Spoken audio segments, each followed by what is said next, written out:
The sound of the shovel hitting the wet earth echoed through my chest like a final heartbeat. I stood at the edge of the grave, staring down at the coffin as rain mixed with tears on my face. My black dress clung to me, heavy with grief and water. Around me, people whispered their condolences, held umbrellas and slowly stepped away, but their words passed through me like fog. I couldn't move. I didn't want to leave him. Thomas, my husband, my only real anchor in this world. We had been married for 36 years. 36 seasons of joy, arguments, quiet dinners and warm laughter. And now, he was under the ground, and I was standing above it, feeling like I had been buried too. I held on to the single red rose they gave me to drop onto the coffin. My hand was frozen mid-air. I didn't want to let go of it, like letting go of the flower meant letting go of him. "Mom," a voice said behind me. It was my son, Daniel, my only child, the baby I carried in my belly, the boy I nursed through fever and school bullies, the teenager I stayed up all night worrying about when he didn't come home on time. "Mom," he said again, firmer. "Let's go. The cars are waiting." I turned slowly. His face was unreadable, not grief, not sadness, just blank. Serena, his girlfriend, was by his side, her arm linked tightly through his.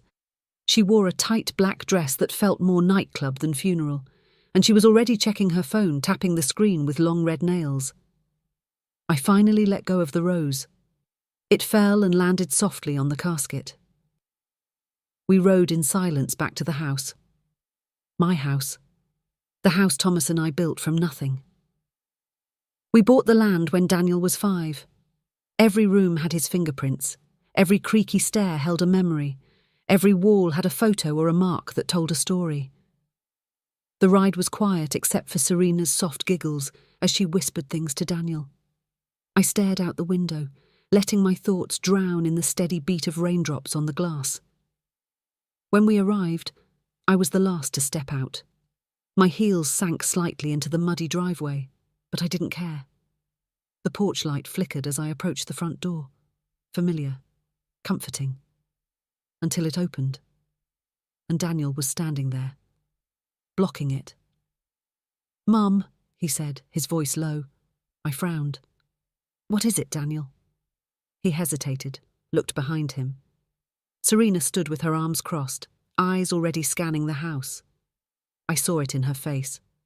She was already imagining herself here, already erasing me.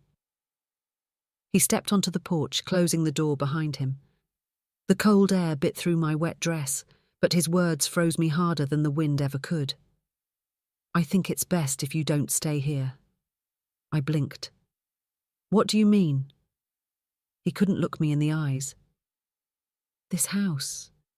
You've got too many memories here. It's not good for you.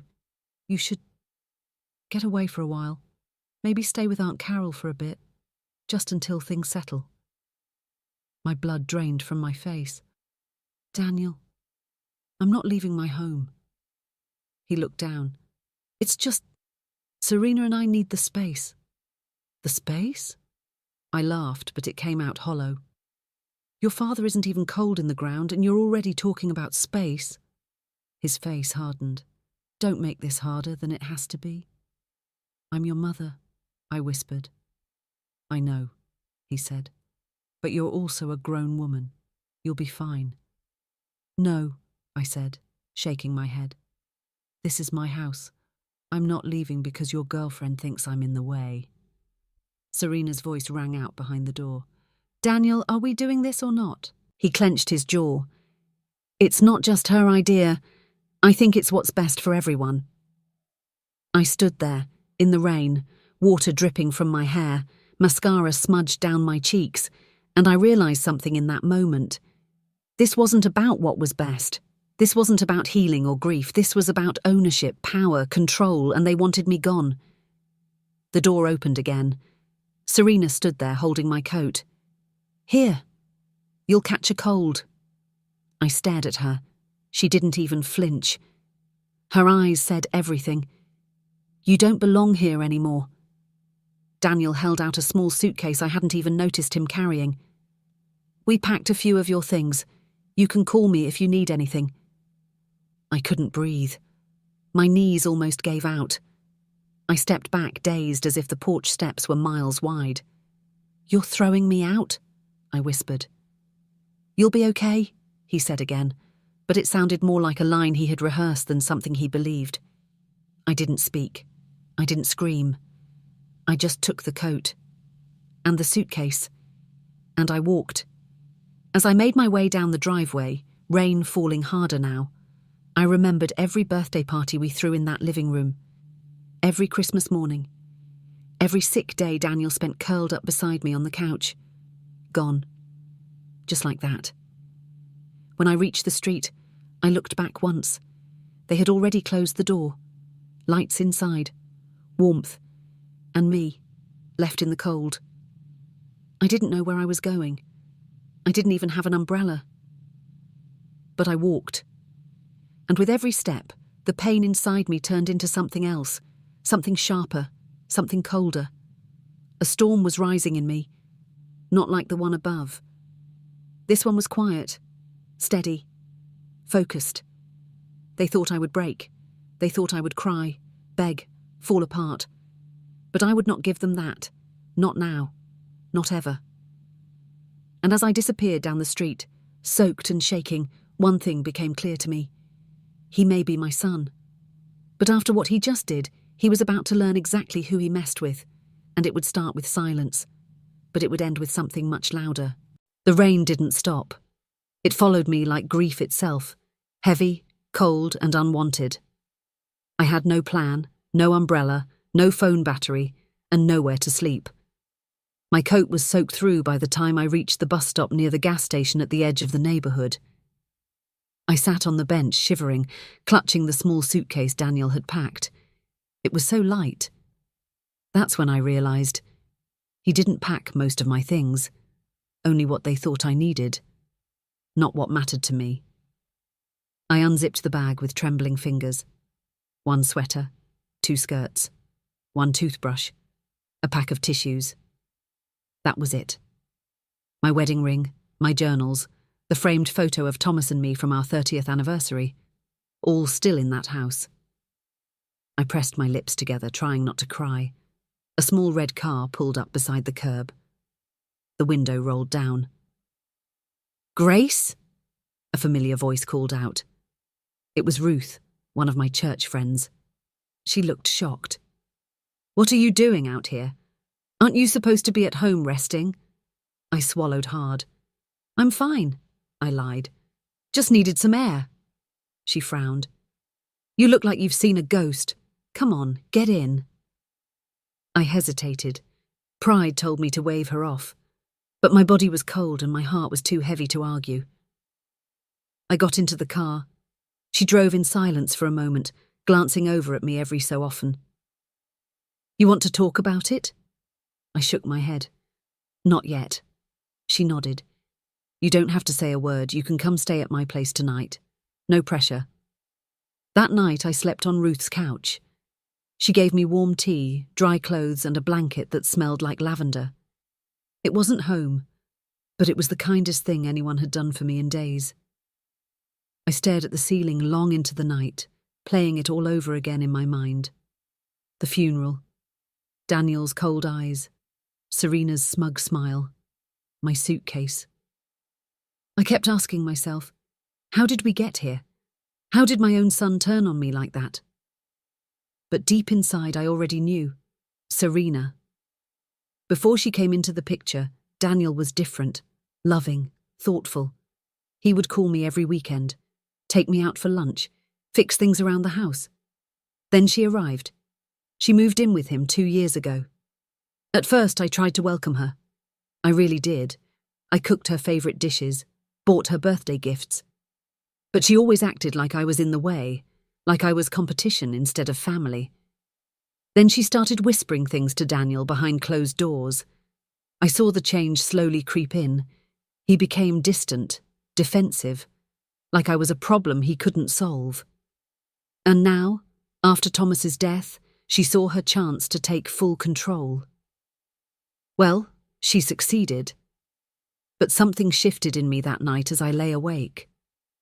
I wasn't just grieving anymore, I was angry. I had buried my husband. Now my son had buried me while I was still breathing. And I wasn't going to let that be the end of my story. The next morning I woke early. Ruth was already in the kitchen flipping pancakes. "Morning," she said softly. "How are you feeling?" "Better," I lied again. "Thank you for everything, I mean it." She handed me a plate. "You going back to the house today?" I hesitated, then shook my head. "No, not yet. They made it clear I'm not welcome." Her eyebrows shot up. "You can't be serious." I nodded. "Daniel asked me to leave, said they needed space." Ruth's jaw dropped. "After the funeral?" "Grace, that's unthinkable." I shrugged. "I don't even know my own son anymore." She was silent for a long time. Then she reached into her purse and pulled out her phone. "What are you doing?" I asked. "Calling Carol. She needs to hear this." I touched her arm. "No, please. Don't stir things up yet. I need time to think, to plan." Ruth lowered the phone. "Plan what?" I looked at her, eyes steady. "To take back my life." She didn't push. She just nodded. That afternoon I walked to the library and used one of the public computers. I didn't have my phone charger, and frankly, I didn't want to talk to anyone yet.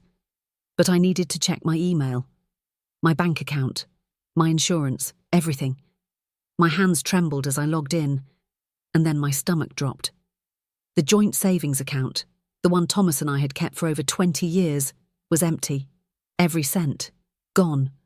I gasped, checked again, refreshed the page. But the result didn't change. My heart pounded.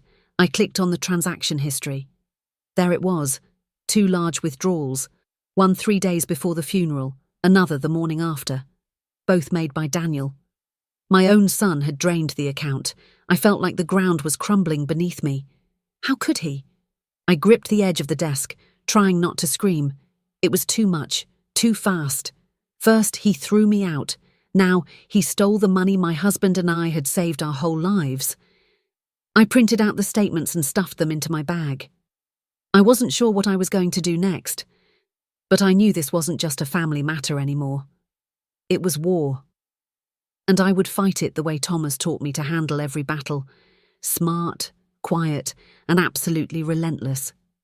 Later that day I went to see a lawyer, one of Thomas's old friends. His name was Mr. Adebayo, and he had always been kind to us. When I walked into his office, he stood up immediately. "Grace," he said gently, "I'm so sorry about Thomas." "Thank you," I replied, "but that's not why I'm here." He looked surprised. "Oh?" I pulled the printed statements from my bag and laid them on his desk. "My son stole from me." His eyes widened. "Sit down. Tell me everything." And so I did. The funeral, the eviction, the money, everything. By the end, his hands were steepled under his chin. "This is serious, Grace. You can press charges. You could sue." I shook my head. "Not yet. I don't want to destroy him." "But he's already trying to destroy you." "I know," I said quietly, "but I want to see just how far he's willing to go." Mr. Adebayo sighed. "All right. What do you want me to do?" "Help me protect what's left, and keep this quiet." He nodded slowly. "We can do that." As I left the office, I felt something inside me harden. I had been soft for too long, too forgiving, too trusting.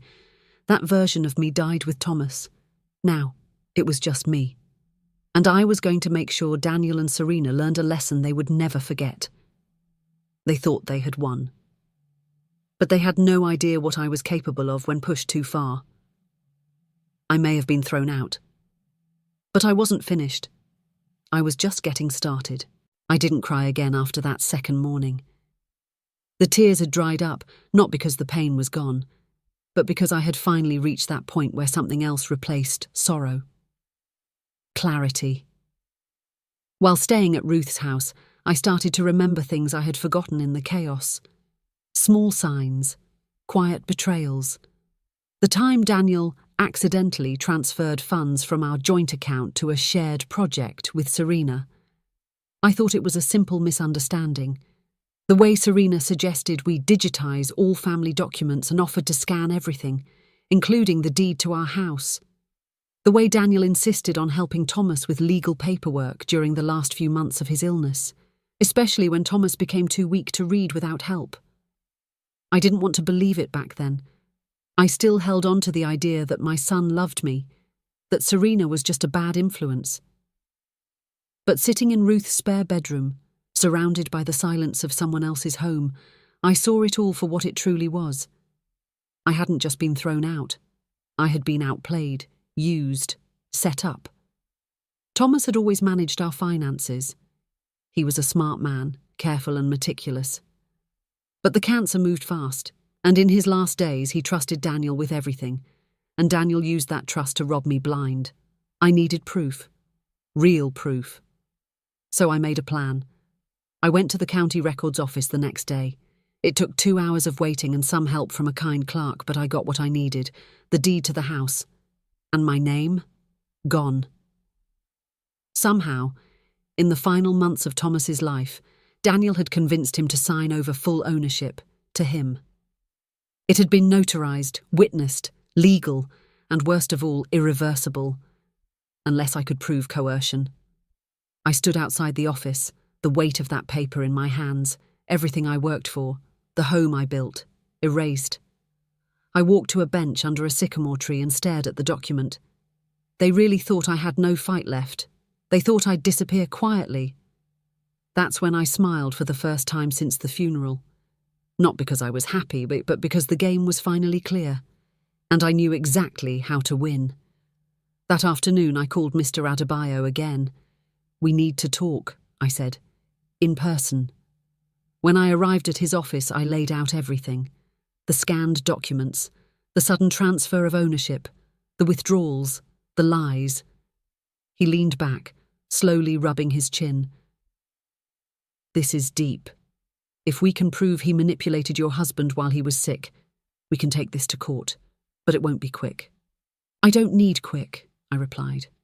"I need quiet and devastating." He smiled faintly. "Then I have an idea, but you'll have to be patient and strategic." "I'm listening." And so we began. Over the next few weeks, while Daniel and Serena played house in my home, I started laying the groundwork. Mr. Adebayo helped me freeze what little was left in the smaller accounts. He filed formal complaints with the bank regarding suspicious transfers. He began building a case for undue influence. I started reconnecting with old neighbours, quietly letting them know that something wasn't right. I knew how gossip worked in our town, and I needed that rumour mill turning. But the real move? I went to Thomas's former business partner, Mr. Jacobs. They had co-owned a small property company. And unknown to Daniel, Thomas had kept his shares even after he retired. Shares worth more than Daniel ever realised. I told Mr. Jacobs what happened. He was furious. "Thomas would never have agreed to this. Your son betrayed everything your family built." "I know." He looked at me. "What do you want?" "Let me buy back Thomas's shares quietly, through a third party." He raised an eyebrow. "Why?" "Because I want to sit at the table Daniel doesn't know exists. I want to make decisions he's not invited to. I want him to feel the ground shift under his feet and not know why." Jacobs chuckled. "You're colder than I remember, Grace." "No," I said. "I've just finally thawed out of all the lies." We made the deal. Using my own savings, plus a little loan from Ruth, who was more than willing to help after hearing the full story, I quietly became a stakeholder in the company my son thought was just a piece of history. But I wasn't done. One afternoon, I went to the local market wearing simple clothes, a scarf pulled around my head. Serena was there, shopping, loud, showing off a fancy purse Daniel must have bought her. I followed her from a distance, watched how she bragged to the shopkeeper. "You know, my fiancé and I just got the house all to ourselves," she said proudly. "His mother was a bit of a burden, but he finally got rid of her. The shopkeeper smiled nervously. I could see he didn't know what to say. Then she added, "She was just a waste of space, honestly." That line, those exact words, waste of space. I nearly walked up and slapped her, but I didn't. I just smiled. Because that moment gave me something better than anger. It gave me fuel. Later that evening, I wrote it down in my journal. After my husband's funeral, my son threw me out, said I was a waste of space. I smiled and left silent. But he didn't see it coming. It wasn't just a note, it was a promise. They had forgotten who I was, but I was going to remind them, one step at a time. I hadn't spoken to Daniel in over a month. Not a call, not a text, not a word. I could tell from the silence that he wasn't worried either. He assumed I was too broken to fight back, or too old to matter. Good. The less he suspected, the better. While he played house with Serena, I played chess. Every move I made now was quiet but precise.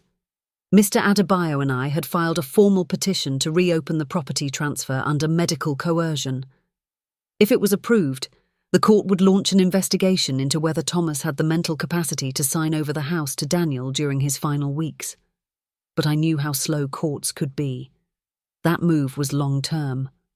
In the meantime, I focused on something Daniel didn't even know existed: the business properties. Thomas had once invested in a row of 4 small commercial buildings on Riverdale Avenue. Nothing glamorous: a laundromat, a hardware store, a barber shop, and an old bakery. But the bakery had recently closed and the building sat empty. And technically it was still in Thomas's name, and now legally shared by me and Mr. Jacobs, his old partner. So I asked Jacobs a question. What if I opened something in that space? He looked at me surprised. Like what? I don't know yet, but I want it to be mine. Not a charity, not a project, mine. He smiled. Then it's yours. No rent, not until you're ready. I thanked him with all my heart. I hadn't had something of my own in decades. Thomas had always taken care of us. I had built a home, raised a child, run our household like a captain steering a ship. But I had never truly stepped out into the world as just Grace. No wife, no mother, just me. That would change now. Back at Ruth's house, I sat at the table for hours, brainstorming. Ideas poured out of me, not just for the business, but for how I wanted to live now. I began sketching layouts, pricing shelves and chairs online, and watching videos on how to start from scratch. Ruth walked in and raised her eyebrows. "Is this a business plan?" I smiled. "It's a blueprint for revenge." She laughed. "Grace, I don't know what Daniel did to you exactly, but I hope he's somewhere shaking in his shoes." "He will be," I said softly, "but not because I scream, because I rise." The next day, I visited the empty bakery. The space was dusty, the walls were chipped, the floor creaked. But I loved it instantly. I closed my eyes and pictured it transformed. Polished wooden counters, warm yellow lighting, shelves of local handmade goods, maybe even a small reading corner. A place that felt like home, not just for me, but for anyone who walked in. That same week, I signed papers with Mr. Jacobs. We formed a partnership, and the deed to the commercial unit was updated. Grace Adeyemi, co-owner. It was official. I was back in the game. While workers cleaned and painted the bakery space, I handled everything else. I got a new phone, opened a new personal bank account, reconnected with people I hadn't seen in years. One of them was Ada, Thomas's cousin. She had moved out of the country 10 years ago, but we stayed in touch. When she heard what happened, she nearly screamed. "He threw you out? That sweet boy? The one I used to bake birthday cakes for?" "That boy is gone," I said. "All that's left is a man I don't recognize." Ada paused. "I don't mean to stir up anything, but did you know Thomas changed his will before he passed?" I blinked. He did. I heard it through someone at the lawyer's office. He left something separate, something big, but the details were kept quiet. My pulse quickened. Do you know who the lawyer was? No, but I'll find out.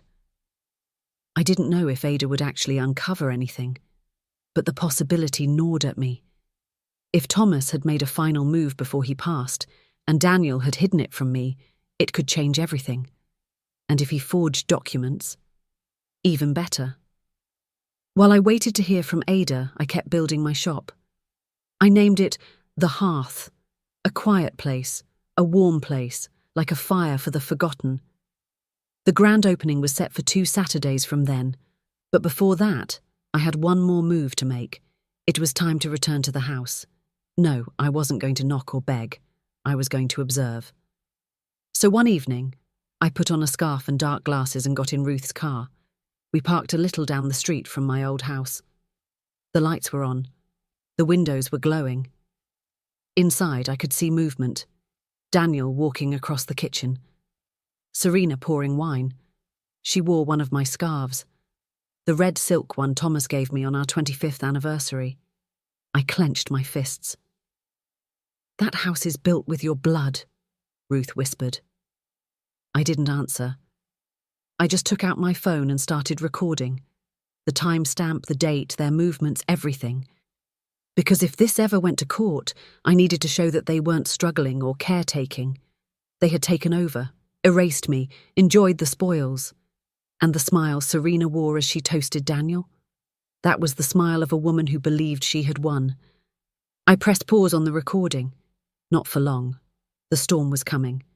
And they didn't see it. Not yet. But very soon they would. It was a Thursday when Ada called. Grace, she said breathlessly, I found the lawyer. My heart skipped. I sat up straight on Ruth's couch, nearly knocking over the cup of tea in my lap. Tell me everything. His name is Mr. Kalu, works out of a small office in Ilupeju. He handled Thomas's private affairs, the ones he didn't even tell Mr. Adebayo about. I called and asked if he was taking new clients. He said yes. I grabbed my coat. Send me the address. 2 hours later, I was sitting across from a balding man in a pinstripe shirt with kind eyes and a slow, careful voice. Mrs. Adeyemi, he said, glancing down at his file. You're Thomas's widow? Yes, I just recently learned that Thomas may have made some final arrangements with you. He nodded solemnly. He did. He stood, walked to a locked filing cabinet, and pulled out a thick folder. My name was on the tab. He set it gently on the desk and opened it. Your husband was very ill, but his mind remained sharp until the final days, Mr. Kalu said. He was very concerned about you, actually. Said he didn't trust your son's judgment. I swallowed hard. Did he leave something? I asked. He nodded and turned the folder toward me. Inside was a letter, handwritten, in Thomas's unmistakable script. I blinked back tears as I read, My dearest Grace, if you're reading this, it means I am no longer beside you. I wish I had more time to fix everything myself, but I fear our son may not honour your place after I'm gone. That is why I have placed several assets under a private trust in your name. Things Daniel knows nothing about. He may take the house, the car, even the accounts you shared, but he cannot take this from you. I've left you a way to rebuild. Please don't stay silent. Use your voice, use your strength, and fight back if you must. I love you forever. Thomas. I read it 3 times. Then I looked at Mr. Kalu. What's in the trust? He smiled gently. 2 rental properties, still generating income. A fixed deposit of N12 million, and a land title outside the city, undeveloped, but valuable. I stared at him, stunned. He kept all this secret. He said it was the only way to make sure Daniel didn't get greedy. I leaned back, clutching the letter. I felt like I could finally breathe for the first time since the funeral. Thomas hadn't abandoned me. He had protected me in the only way he still could. I left the office that day not just with documents, but with purpose. By the time I got back to Ruth's house, my mind was racing. N12 million. rental properties, land. I could not only rebuild, I could rise higher than ever before, and I knew exactly where to start. That weekend, I met with Mr. Jacobs again and told him about the trust. His eyes widened. "You have capital now?" "Yes, and I'm ready to invest." He laughed. "What are you thinking?" I looked around his small office, then said, "I want to open a second location." He blinked.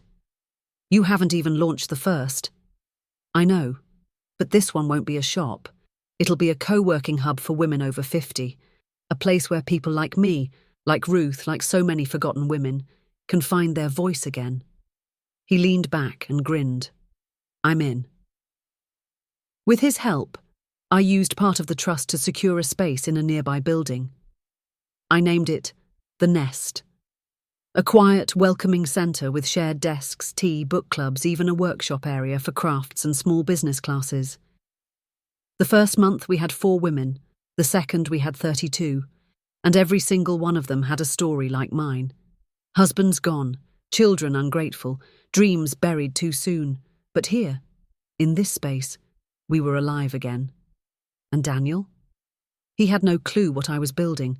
That was the best part. But his silence wouldn't last forever. One day, he called. The screen flashed with his name. I stared at it for a moment, then picked up. "Hello? Mom?" I stayed silent. I was just checking in. After nearly 2 months?" He cleared his throat. "Look, things got out of hand. Serena's been stressed and I've had a lot on my plate. Maybe I said things I shouldn't have." "Maybe," I said, calm and cold. He hesitated. "I know you've been staying with Ruth. That can't be easy." "It's better than staying with people who see me as a burden." A pause. "Mom, why don't you come over next week? We could talk, maybe have dinner." I almost laughed, but instead I said, "I'll think about it." I hung up before he could respond. Then I smiled, because I knew why he was reaching out. Not guilt, not love, fear. Something had changed. Maybe he heard whispers about my new ventures. Maybe Serena saw my picture in the local news feature about the nest. Or maybe, just maybe, Daniel had finally realized he didn't break me. He only made me sharper. The next day, I stood in front of the hearth as customers lined up for our soft opening. Smells of coffee, cinnamon, and baked bread filled the air. One woman walked in and whispered, "Are you the owner?" "I am," she smiled. "Thank you. This place feels safe." I nodded. That's the goal. And deep in my heart I knew my story didn't end when I got kicked out. It started there. And now I was just getting warmed up. A week passed after Daniel's unexpected call and I didn't respond. I left him in silence, the same silence he gave me when he turned his back on me after the funeral. But now the difference was, he needed something. And I was no longer the woman he could manipulate with guilt. On a warm Tuesday morning, Ruth and I sat outside the hearth, sipping tea as the gentle buzz of life swirled around us. Customers came and went, chatting, smiling, complimenting the space. It was everything I had dreamed of, full of light, warmth, and respect. "Are you going to the dinner?" Ruth asked without looking up. "No," I said simply. She smiled into her cup. "Good." Later that afternoon, a sleek black car pulled into the lot outside the cafe. I saw it through the window. Daniel stepped out looking uncomfortable in a wrinkled button-down and scuffed shoes. He looked smaller than I remembered, or maybe I had just grown. He came inside slowly, eyes scanning the room. When he saw me, he blinked in surprise. "Mom?" he asked. "This is your place?" I stood from the counter. "Yes. Can I help you with something?" He scratched the back of his neck. "I thought you were still at Ruth's." "I moved out 2 weeks ago. Got my own apartment. It's closer to here." He looked around, visibly shaken. "This place is beautiful." "Thank you." A long silence followed. Then finally he spoke. "I didn't know." Didn't know what? That you were doing all this. That you could. I gave a soft, humorless laugh. That I could? Daniel, I raised a child, built a home, cared for a dying husband, managed a household for decades. I didn't need to prove anything to you. But now I'm not doing it for approval. I'm doing it because I deserve to live a life that belongs to me. He looked at the floor. Serena left. I blinked. Oh? She said I wasn't ambitious, that I lacked drive. Funny, huh? No, I said.